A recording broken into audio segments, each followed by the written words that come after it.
Pembacaan firman Tuhan dari kitab Zakaria 9, ayat yang pertama sampai yang ke-17. Demikian firman Tuhan. Ucapan ilahi. Firman Tuhan datang atas negeri Hadrak dan berhenti di Damsyik. Sebab kepunyaan Tuhanlah kota-kota Aram serta segala suku Israel. Juga Hamat yang berbatas kepadanya, pula Tirus dan Sidon, sekalipun mereka sangat bijaksana. Tirus mendirikan tembok benteng bagi dirinya dan menimbun perak seperti debu dan emas seperti lumpur di jalan. Namun sesungguhnya Tuhan akan membuatnya miskin dan akan melontarkan kekuatannya ke dalam laut, dan kota itu sendiri akan habis dimakan api. Askelon akan melihatnya, lalu takut. Juga Gaza, lalu gemetar sangat. Ekron pun, sebab harapannya sudah kandas.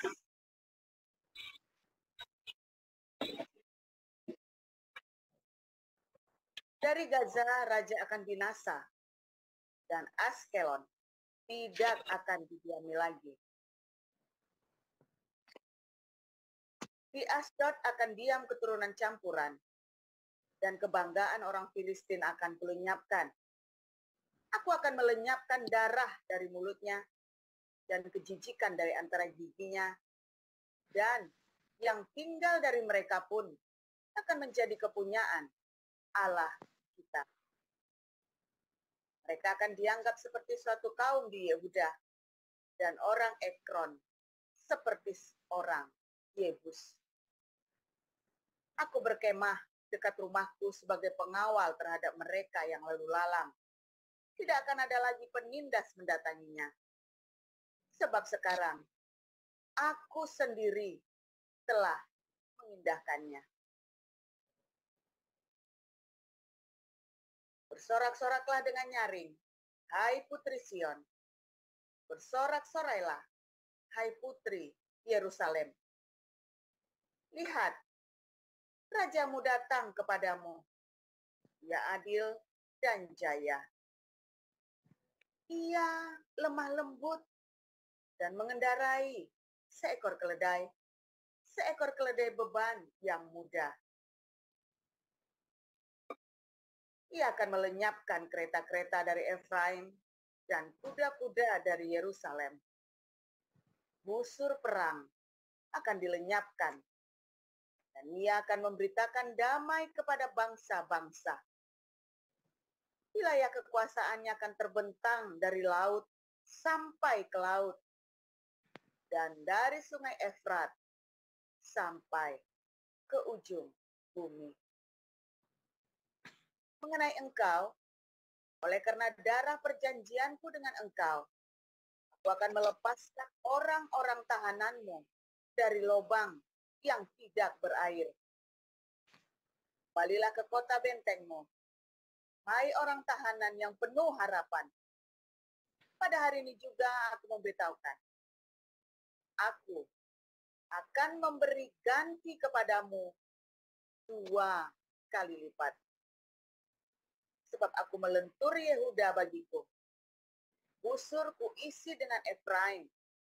Dan aku mengayunkan anak-anakmu, hai Sion, terhadap anak-anakmu, hai Yunani. Dan aku akan memakai engkau seperti pedang, seorang pahlawan. Tuhan akan menampakkan diri kepada mereka, dan anak panahnya akan melayang keluar seperti kilat.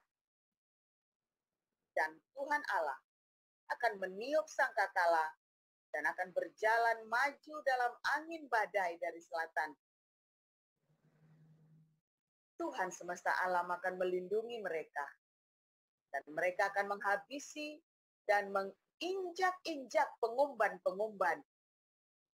Mereka akan minum darah seperti minum anggur, dan menjadi penuh seperti bokor penyiraman. seperti penjuru-penjuru Mesir. Tuhan Allah mereka akan menyelamatkan mereka pada hari itu, seperti kawanan domba umatnya itu. Sungguh, mereka seperti permata-permata mahkota yang berkilap-kilap. Demikianlah mereka di tanah Tuhan. Sungguh, alangkah baiknya itu, dan alangkah indahnya. Teruna bertumbuh pesat karena gandum, dan anak dara karena anggur. Iya, silakan Ibu Lilis lanjutkan dengan Matius 21 ayat 1 sampai 17. Silakan Bu Lilis.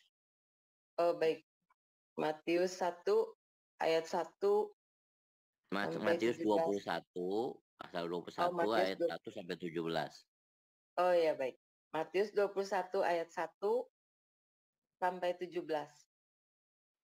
Ketika Yesus dan murid-muridnya telah dekat Yerusalem dan tiba di Betfage yang terletak di Bukit Zaitun, Yesus menyuruh 2 orang muridnya dengan pesan, "Pergilah ke kampung yang di depanmu itu, dan di situ kamu akan menemukan seekor keledai betina tertambat dan anaknya ada di dekatnya.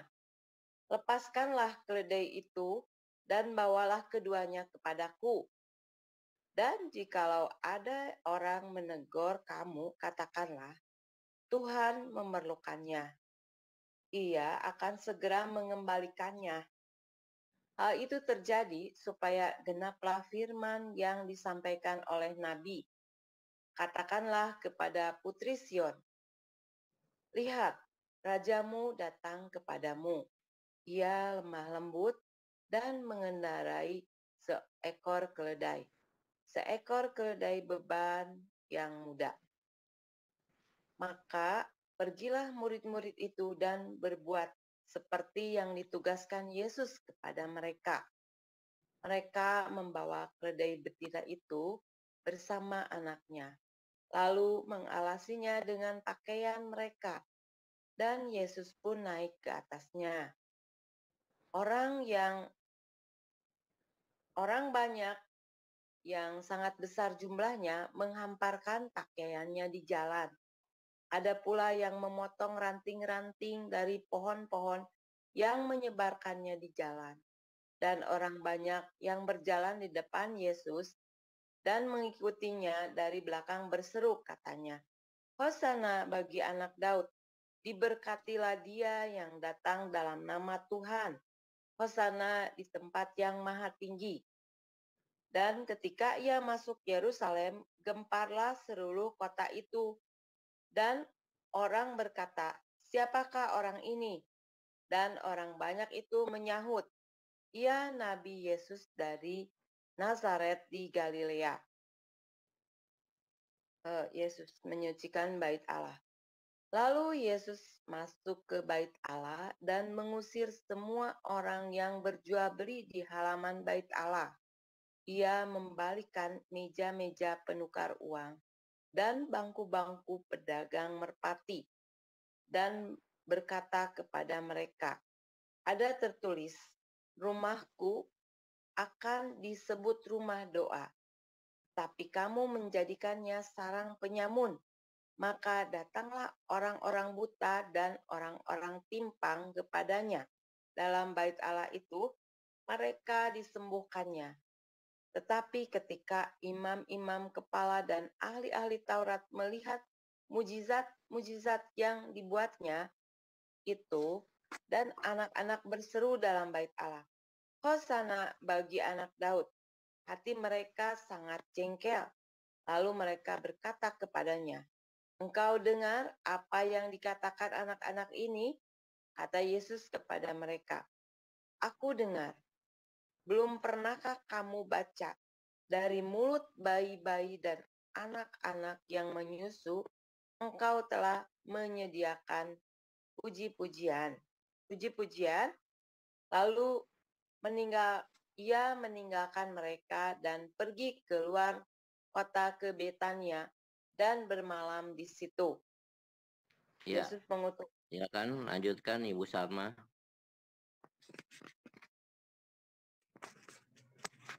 Baik, saya akan membacakan kebenaran firman Tuhan yang terambil dari Matius 21 ayat 18. 21 ayat 18 sampai seterusnya.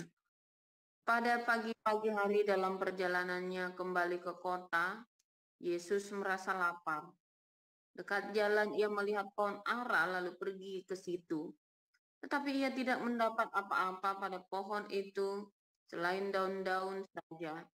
Katanya kepada pohon itu, "Engkau tidak akan berbuah lagi selama-lamanya." Dan seketika itu juga keringlah pohon ara itu. Melihat kejadian itu tercenganglah murid-muridnya lalu berkata, "Bagaimana mungkin pohon ara itu sekonyong-konyong menjadi kering?" Yesus menjawab mereka, "Aku berkata kepadamu, sesungguhnya jika kamu percaya dan tidak bimbang, kamu bukan saja akan dapat berbuat apa yang kuperbuat dengan pohon itu, tetapi juga jikalau kamu berkata kepada gunung ini, beranjaklah dan tercampaklah ke dalam laut, hal itu akan terjadi. Dan apa saja yang kamu minta dalam doa dengan penuh kepercayaan, kamu akan menerimanya."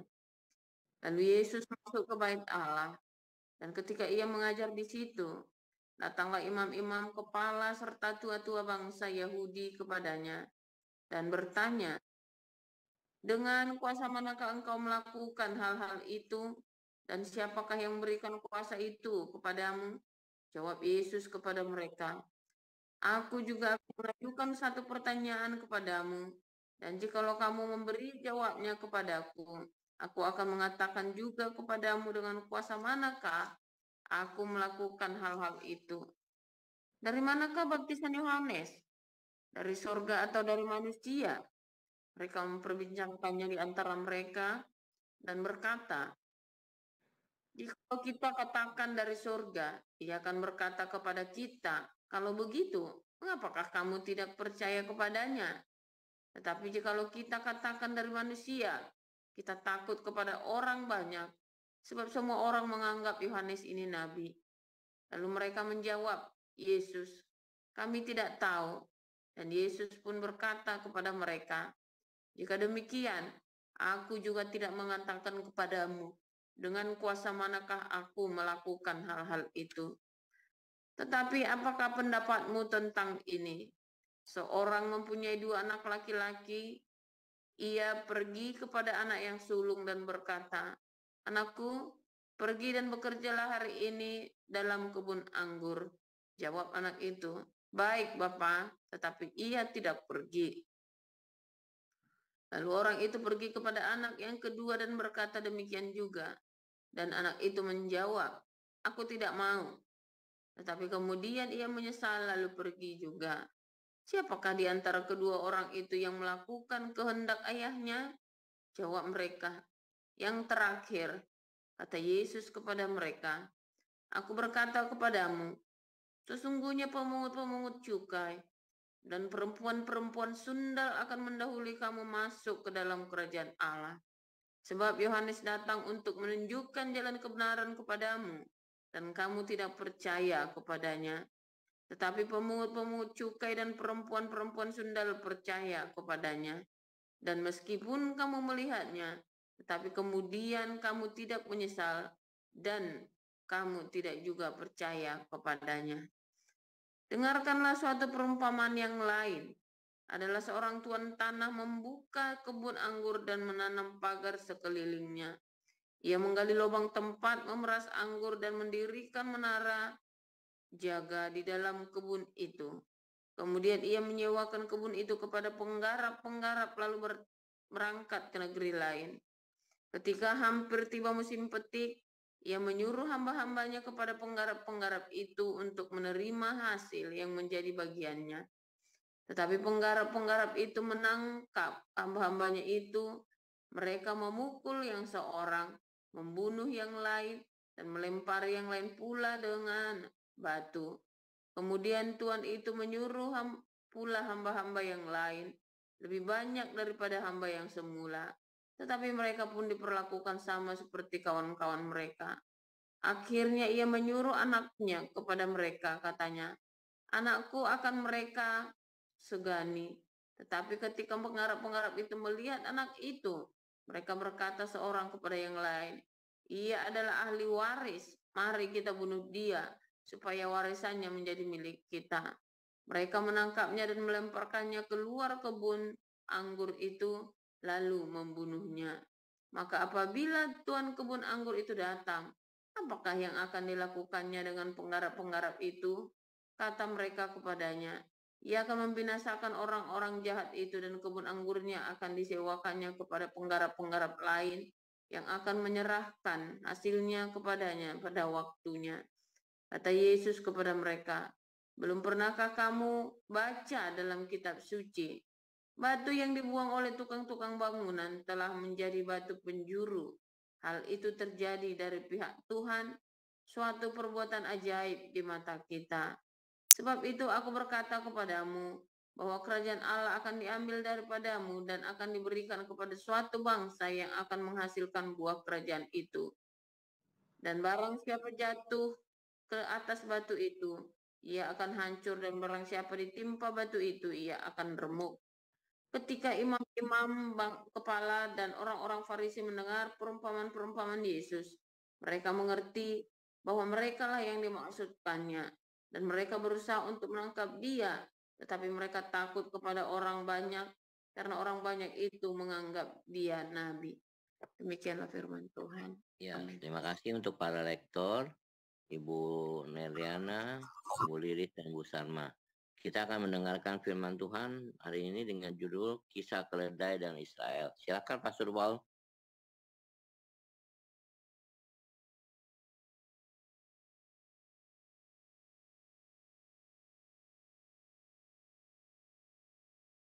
Haleluya, luar biasa firman Tuhan. Selalu baru setiap hari bagi kita semua yang menantikan Tuhan, saudara. Dan selalu disingkapkan rahasia firman Tuhan apabila Anda semua menantikannya dengan pengharapan, saudara ya. Dan namanya pengharapan itu adalah dengan kesetiaan dan ketekunan, saudara. Dan ketika sudah diharap-harap, dijalanin. Ya, kalau sudah dapat, Anda sudah ngarep-ngarep sesuatu, didapat terus ditinggal. Waduh. Ya, nggak guna, saudara ya. Nah, hari ini kita belajar tentang kisah tentang keledai dan Israel, saudara ya. Keledai ini ya banyak pendeta-pendeta ya salah menafsirkan tentang keledai, Ismail yang seperti keledai itu, saudara ya, bahwa keledai itu orang Islam. Salah, saudara ya. Ingat-ingat ya, jangan pernah ngomong di komunitas ini bahwa keledai itu adalah Ismail, atau Ismail itu adalah keledai, saudara ya. Maksudnya Islam ya, Islam ini bangsa keledai. Ya, bodoh. Oh, salah, saudara ya. Di dalam pemahaman orang Yahudi, keledai itu tidak bodoh, saudara ya.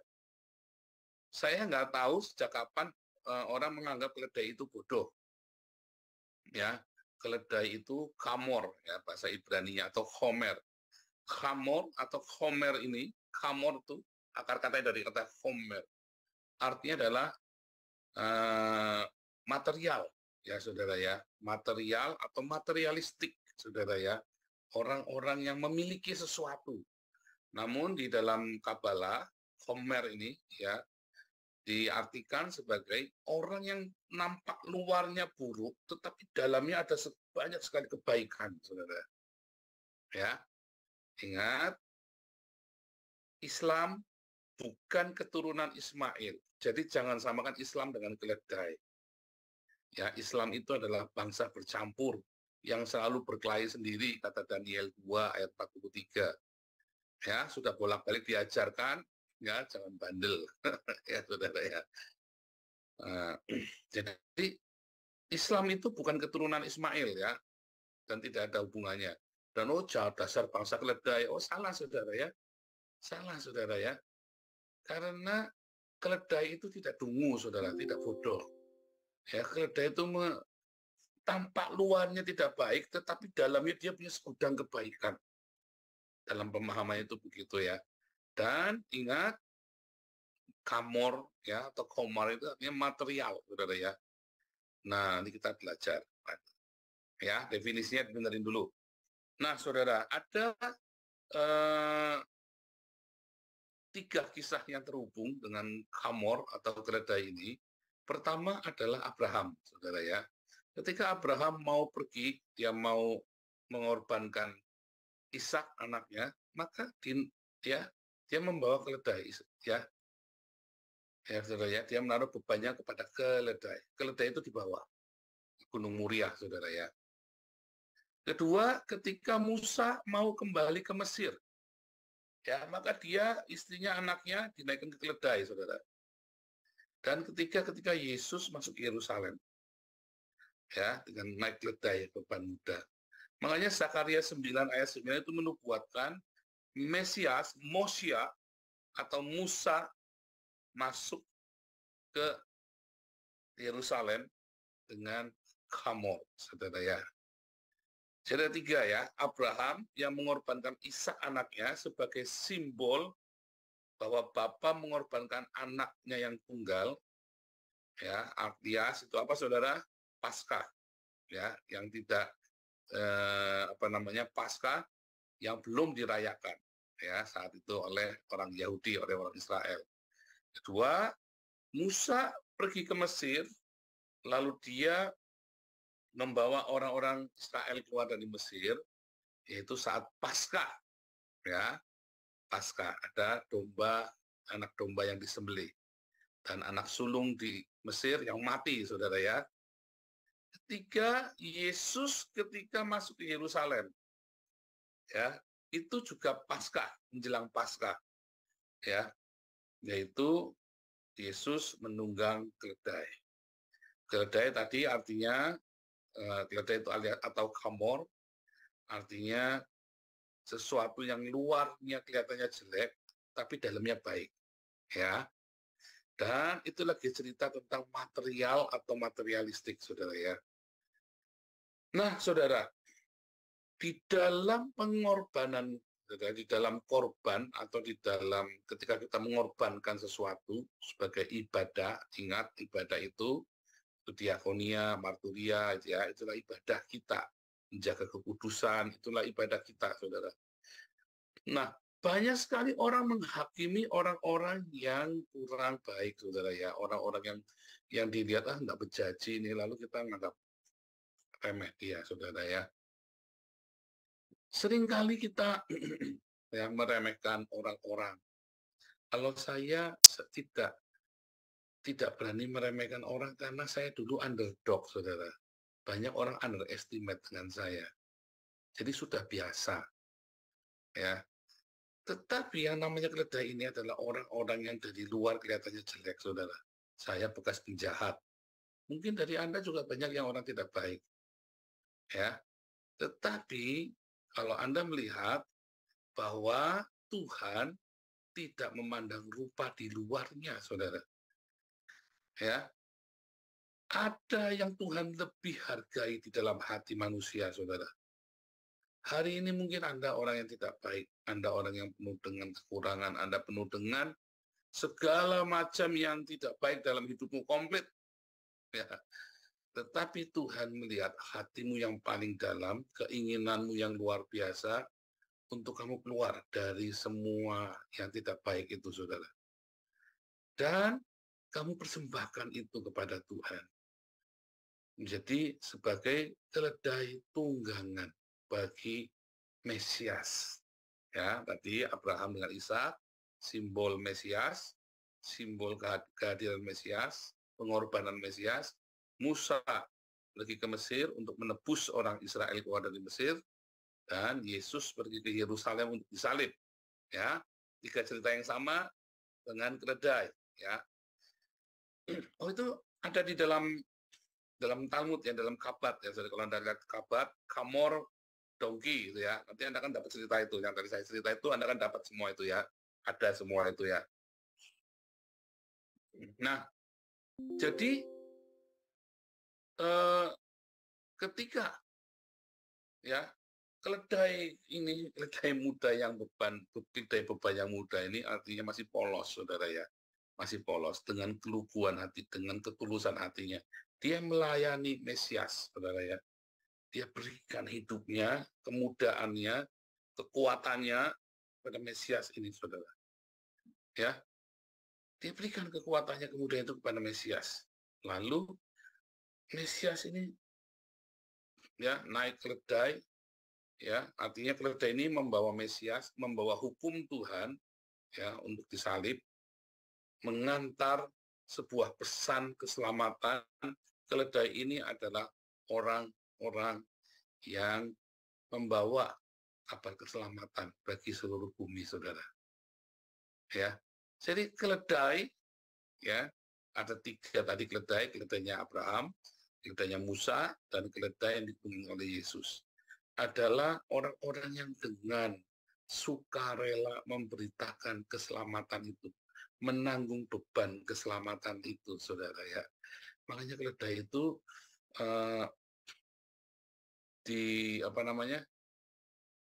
dianggap sebagai sesuatu yang baik ya, bukan yang buruk, saudara ya. Nah, kemudian ya di situ kita ingat ada keledai Bileam. Nah, keledai yang ditunggangi oleh seorang penyihir, seorang nabinya orang Moab yang namanya Bileam, nabi yang jahat, saudara ya. Ini adalah keledai yang sangat setia ya, tapi keledainya sudah tua. Nah, tadi kalau keledai yang dipakai oleh Abraham, Musa dengan itu adalah keledai beban yang muda, keledainya Bileam adalah keledai yang sudah tua umurnya Bileam, katanya kan, dikatakan, aku ini seumur hidup kamu nunggangin aku.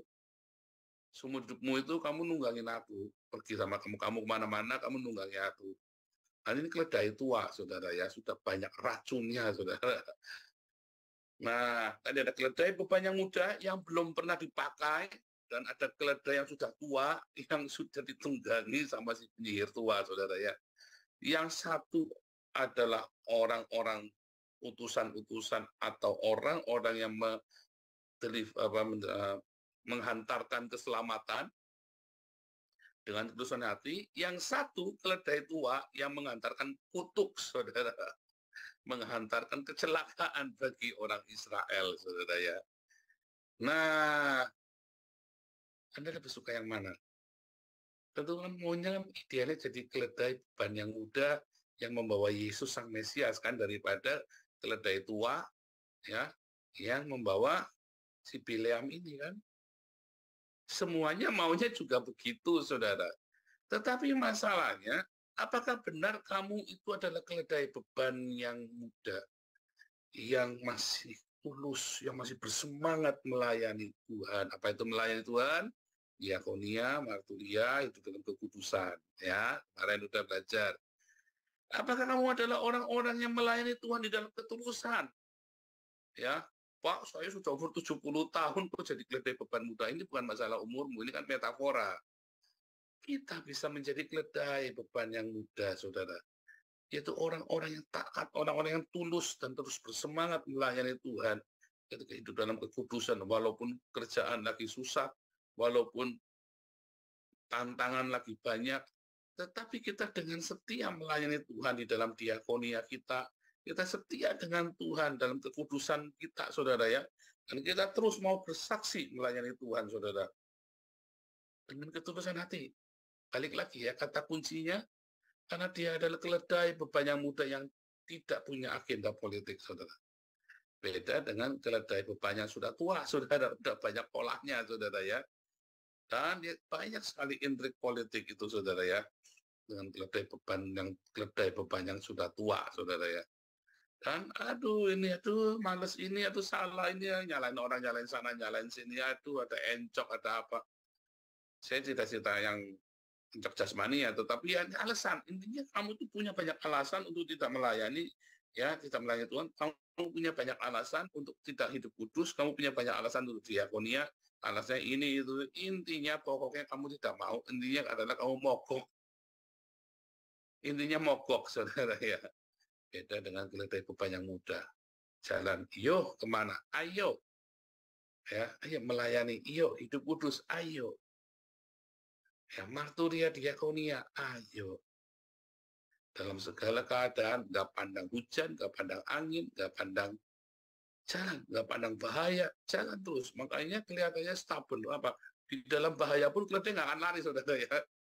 Keledai nggak akan lari, karena stubborn itu, saudara ya. Jalan terus. Ya, saudara ya. Anda melihat tadi, ya, saudara ya, ketika Yesus masuk Yerusalem, lalu dikatakan dia bilang ya, tentang apa, saudara, tentang orang Israel. Kerajaan ini akan dipindahkan kepada bangsa lain yang olehnya berbuah. Ya, terus ada tambahan bawahnya, ya, kamu ya akan ditinggalkan sampai. Jadi ada batasannya, sampai kamu berkata diberkatilah orang yang datang dalam nama Tuhan. Maksudnya sampai Yesus datang yang kedua kali, saudara. Ya, sampai pertanda itu. Nah, orang-orang Israel hari ini, dia masuk ke dalam era mesianik, saudara ya, di mana mereka kemudian banyak melihat dibukakan, saudara ya, tentang kemesiasan, dan mereka mulai menantikan kembali dengan sungguh hati bahwa Mesias akan datang. Ada satu kampung Kabala, ya, saya lupa nama pemimpinnya, di kepala desanya di Israel itu ya, saudara ya, kampung Kabala ya. Nah, satu kampung itu dia mengibarkan bendera yang bendera mesianik itu, saudara ya. Saya tanya, ini apa gitu ya. Dia, si kepala kampung itu, atau penatua di situ, atau rabai, kepala rabai di situ, menganggap dirinya adalah Mesias. Dikatanya begitu. Jadi di Israel ini banyak orang ngaku-ngaku Mesias, saudara ya. Di Israel ini. Yang ini ngaku Mesias, ini. Dulu Besemta juga dianggap Mesias. Itu siapa lagi ya? Ini lagi Rabi Shalomo ben Yehuda ya, atau Abraham ben Shalomo, saya lupa ya. Shalomo ben Abraham atau Shalomo yang masih muda itu ya, yang lagi heboh itu. Nah, itu juga dianggap Mesias, saudara ya. Ada banyak sekali ya, sekarang orang-orang, karena memang saat ini adalah masa-masa yang sangat begitu cerah sekali, saudara. Sehingga siapakah Mesias? Ya, orang-orang Yahudi ini sedang menantikan, benar-benar, saudara, sedang kurios siapa Mesias. Mereka tengok-tengok sana sini. Jadi untuk kampung ini bilang ini Mesiasnya, sana bilang ini Mesiasnya, saudara ya. Ini benar-benar ya, saudara ya. Mesias di sini, Mesias di situ, saudara ya. Itu benar-benar sekarang ini ya, di Israel itu ya. Nah, tapi nanti Mesias akan datang, ya. Saudara, keledai itu adalah menimbulkan materi, saudara. Layanilah Tuhan dengan hartamu, saudara. Ya, dengan segala hartamu. Layani Tuhan dengan segenap hatimu, saudara. Jangan kamu menjadi keledai beban yang tua yang kebanyakan alasan. Tapi jadilah keledai beban muda yang nyeruduk, pokoknya nurut, saudara ya. Nah, saudara, yang menarik dari kerajaan ini akan dipindahkan, itu ada batas waktunya ya. Makanya ketika orang-orang reform, ya, Sesatianisme itu, yang menganggap replacement teologi, bahwa orang Yahudi itu udah nggak dianggap lagi. Itu salah, saudara. Karena itu ada masanya, ada expired-nya. Sampai orang berkata diberkatilah yang datang dalam nama Tuhan. Dan ini sudah saatnya hari ini terjadi. Ya, orang-orang Israel ini pemulihan bagi Israel, dan kita dibukakan. Nubuatan-nubuatan itu dibukakan oleh karena ada orang-orang Israel ini, saudara. Ya, seperti yang saya ajarkan kepada Anda, banyak yang saya bukakan, banyak sekali pemahaman-pemahaman dari kitab nubuatan tentang kedatangan Yesus itu dibukakan setelah kita belajar tentang orang-orang Yahudi ini, saudara. Nah, tetapi inti dari semua, baik orang Yahudi dengan orang Kristen, saudara, adalah apa, saudara? Sedekah yang luar biasa, saudara. Adalah sedekah yang luar biasa. Bagaimana orang-orang Israel, ya, mereka melakukan sadik, tadi ya, sedekah. Tadi di ayat 8 ya, tadi ya, raja kebenaran. Dia melakukan sedekah yang luar biasa, saudara. Ya, sehingga tekadnya orang Israel, tidak ada satu orang pun yang miskin di antara kita. Nah, itu harus terjadi dalam komunitas kita. Kalau Anda mau menjadi komunitas yang benar, jangan sampai ada orang miskin di tengah kita, saudara. Jadi kita selalu tanya, ada kurang apa? Ya, selalu cek. Kalau ada yang kesulitan, ada yang apa, ya, tanpa kita harus menghakimi dia, saudara ya. tanpa kita harus menghakimi orang-orang ini, saudara. Selalu kita cek, ya saudara ya. Karena apa, saudara? Karena itu adalah ibadah kita, kesempatan kita untuk beribadah. Tapi juga dengan hikmat, supaya jangan banyak beralasan, tapi dengan hikmat. Makanya masuklah ke Bunpaki, Yayasan Bunpaki. Kita fokuskan semua di sana, ada semuanya ada apa namanya? Kita beri, ada survei, ada pertimbangan, kita meeting bersama-sama, ya saudara, kita bahas bersama-sama, sehingga tidak dipermainkan dan tidak menjadi tidak ada ini ya saudara ya, nggak ada tipu-tipu, trik-trikan, nggak akan terjadi begitu ya saudara ya. Nah, jadi apa yang terjadi saudara dengan si keledai ini, kisah tentang keledai Israel ini? Ya, satu, ya, ada orang-orang yang kelihatan luarnya buruk, ya, tetapi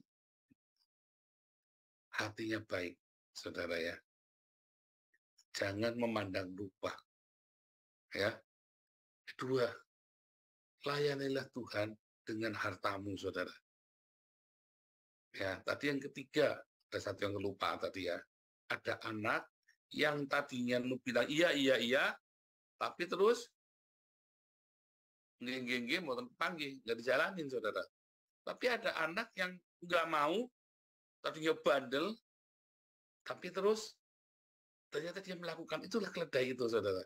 Yang kelihatannya rusak, para pelacur, pemungut cukai, ya, saudara ya. Itu adalah keledai, ya. Yang orang-orang ini, orang-orang berdosa ini, dia nggak akan banyak komentar, dia nggak akan banyak, ya rumangsa awake dewe dosa, rumangsa, saudara. Dia tahu diri bahwa saya orang berdosa, ya. Jadi dia nggak banyak ngomong, oh ya dia bersedekah. Dia nggak banyak ngomong, hidup terus ya, kemudian hidup dalam kekudusan. Dia nggak mau menghakimi orang lain, oke saya beres hidupnya.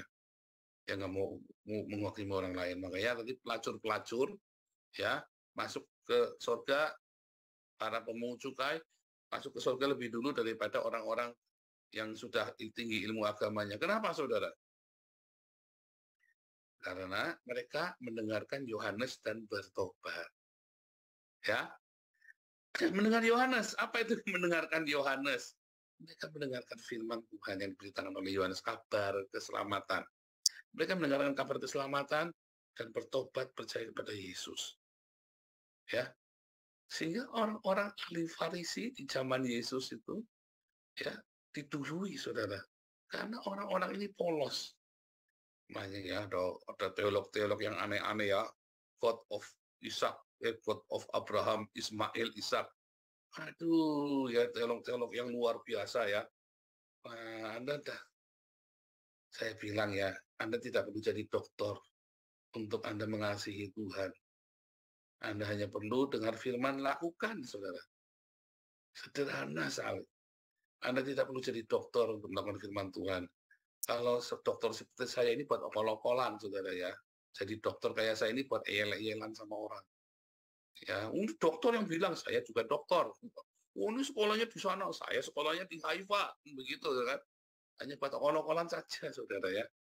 Tetapi apa yang saya ajarkan kepada Anda, lakukan, simple. Bukan apa yang saya ajarkan, apa yang firman Tuhan sudah katakan kepada Anda, lakukan. Itulah keledai beban yang mudah. Nggak banyak ngomong, nggak banyak protes, saudara. Mau kamu orang berdosa, mau kamu orang nggak benar, pokoknya kamu dengar firman Tuhan, hari itu kamu bisa lakukan, saudara. Jangan banyak bertanya, nurut saja. Dan layani Tuhan dengan hartamu, saudara. Ya, Tuhan Yesus memberkati.